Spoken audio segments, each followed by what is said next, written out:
So we come to the second move of the 9 Himalayan Tai Chi form, added on to the 8 brocades, the 18 form qigong sequence. And this is like the second move of another 9. So there's 35 moves in all, 3 forms together. So look, 35 moves. This is like the second one.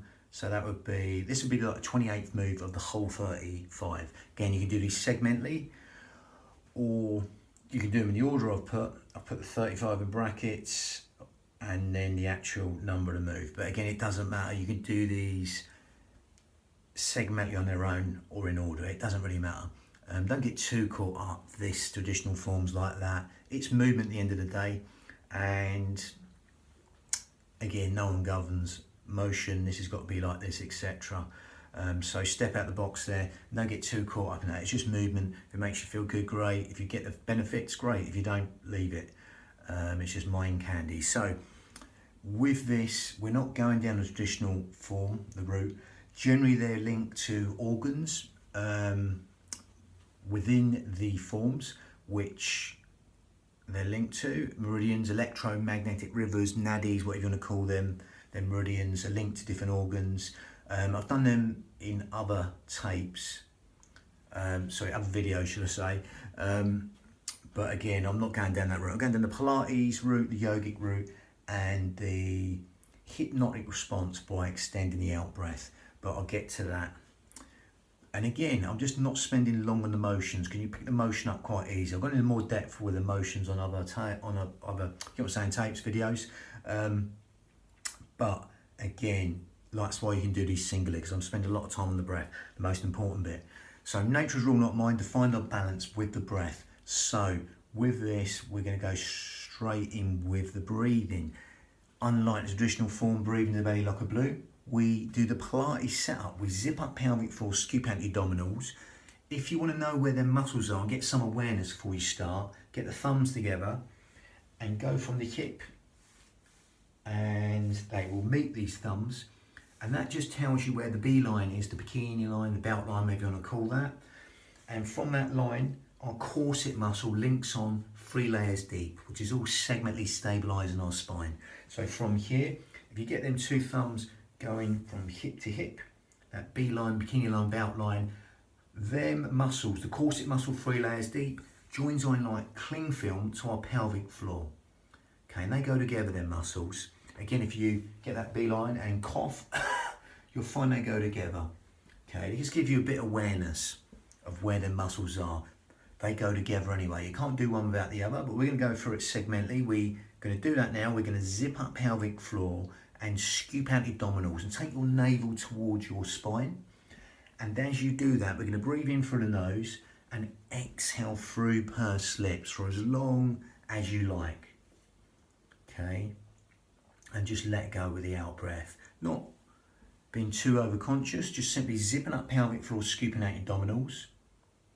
Okay, and that engages their muscles that support the spine, but also help us use their muscles in the most efficient manner by helping us not breathe into the belly like a balloon, but zip up pelvic floor, scoop out your abdominals, and that will naturally help us breathe in low and deep to these fish gills, 3D style, into these lower lobes of lungs, anywhere but the stomach, because there's nowhere else for the breath to go apart from into these lower lobes of lungs. Okay, it's what we call lateral thoracic breathing in Pilates. Imagine as you zip up pelvic floor and scoop out the abdominals right now, and breathing through the nose and exhale through pursed lips. You can even imagine you've got a tight scarf around your ribs and you breathe into that scarf wide and full. Okay, just adding width to the lungs as you breathe in. And you will feel the length on that out breath as you exhale through pursed lips. Imagine you're blowing out a candle through pursed lips. Again, that will work like that cough or sneeze. Will help you zip up pelvic floor right now and scoop out your abdominals.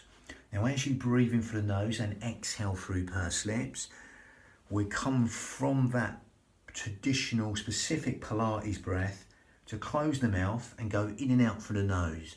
But it's going to be the same deal. We still zip up pelvic floor, scoop out your abdominals. The only difference now as you do that is as you breathe in through the nose and out through the nose, it will be a smaller filter through the nose. So that will lengthen the whole will cycle of the breath longer, because we're coming in and out through a smaller filter now through the nose, and that would be more cleansing breath, filtering breath, slightly going down that yogic path, okay, or one of the more common yogic breaths.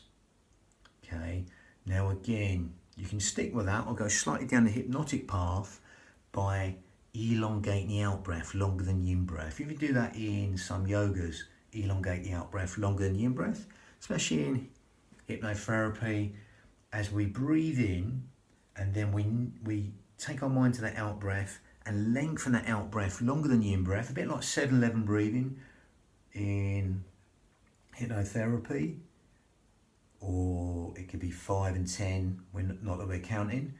Just find your rhythm of your breath. You will naturally feel as you do that now, you want to lengthen that out breath longer than the in breath. So simply allow that to happen right now. Okay, it could be slightly longer or a lot longer. Quadruple it, double it, triple it, whatever you like. The out breath, just make it longer than the in breath. Okay, within your limits, don't force anything. The in breath's conscious thought, the out breath is subconscious thought. So by extending the out breath longer than the in breath, we're just encouraging sleep, digestion, rest, and relaxation, all on that lovely elongated out breath, which is longer than the in breath. Okay, even cellular communications benefited. All the housekeeping properties of the body, all the things you don't think about in the body. Health and renewal, that natural state of well-being, organ function, cellular communication, all being improved by elongating the out breath longer than the in breath. Just simply allow that simplicity to relax the mind as you still zip up pelvic floor, scoop out your abdominals with the mouth shut, breathing out through the nose, but elongating the out breath longer than the in breath. So there's a lot of different mixtures in that, but it's just breath. Be within the breath. That lovely elongated out breath. The breath is our friend, it's the bridge between the mind and the body. It's our gauge to see how deeply relaxed we can get into these postures without even trying, or try not to try. So you can stick with that. If you're going to make it slightly more advanced yogic breath, we go to the Ujjayi breath, victorious breath. Totally optional. Otherwise, carry on breathing as we are now. Otherwise, zip up pelvic floor as always, scooping out abdominals with this. But we're going to grip at the esophagus and make this sound. So you narrow the esophagus and you exhale. So you're breathing through the nose and you exhale through the nose, but you grip at the esophagus. It's like going with the mouth shut. You're breathing through the nose and exhale. Keep them shoulders down. They will want to take over sometimes. Exhale. You'll get that raspy, silky, whistling Ujjayi breath. That sighing breath from the back of the throat. Nice focusing breath. We do it naturally in everyday life when we're trying to focus on a fine motor skill, thread a needle, bang the nail in, something like that. But we're overemphasizing that focusing breath. Okay, and still elongating the out breath longer than the in breath. But that will further lengthen the breath, that Ujjayi breath. Okay, through that smaller filter through the throat. If you can't get that, don't worry. Maybe you're not ready for it yet. It's slightly more advanced yogic breath. More than adequate is the breath we've been doing. If you can get that extra with the Ujjayi breath, great. No matter what breath you're doing right now, just be aware of the sound of the breath, the feel of the breath, as it weaves that tapestry of relaxation in every single organ, cell, sinew of the body. Just encouraging them restful relaxation responses and endless streams of comfort by just simply elongating the out breath longer than the in breath, allowing that simplicity to relax the mind, either the Ujjayi breath, victorious breath in Sanskrit, or not. It doesn't matter. See what suits you. It's your union of your mind and body. Lovely. And as you do that right now, that's going to help us build the heat in the body, the Ujjayi breath. Help us fan the fire to burn all the toxins in the body. Okay, stimulates the thyroid gland, which helps with weight control, etc. Gives the mind something to focus on. So again, if you can't get that, don't worry. Just carry on doing the breath we did before. Lovely. So in a vinyasa style, breath synchronized motion in Sanskrit, we'll link that to the motion. Green dragon whips its tail, got a bit of a far out name.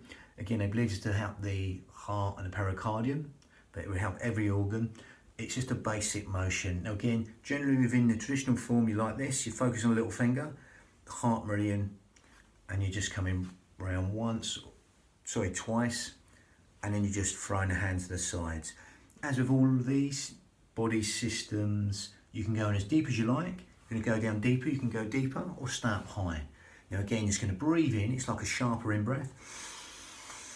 And then you exhale for as long as you like. You take the hands to the sides. I'm going to go back and demonstrate. So it's like a...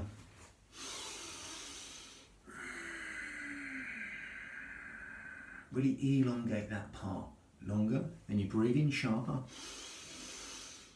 And exhale, throw the hands to the sides, shoulders down. These we want to take over. And then go again. If we're going deeper, we breathe in. And exhale, down. No further than lead knee in line with toe. Your breathing come up. If you want to focus on that heart rhythm, you can do from the little finger to the heart. Otherwise, just focus on the breath, the motion, and get the feel-good feelings from it. Breathing in and exhaling. So it's once, twice sharper breath, and exhale. Really long on the out breath. Breathing in, exhale. Again, if you want to get a bit more speed, you can go 3. It's like a... And you can even have a little pivot of that back foot to save the knee if you like. Little turn there to empty here. But again, fast here and slow here. Shoulders down. Again, 90% of us are overactive in these upper traps here, so we want to take over. So allow them just to melt in towards the body. Again, that was the second move of the 9 form right at the end of the other forms I've done. So basically, this was like the 28th move of the whole 35 moves. Okay, so yeah, that was the second move of the whole 35. 3 forms put together. Okay, and the next one is white crane spreads its wings. Bang. Lovely.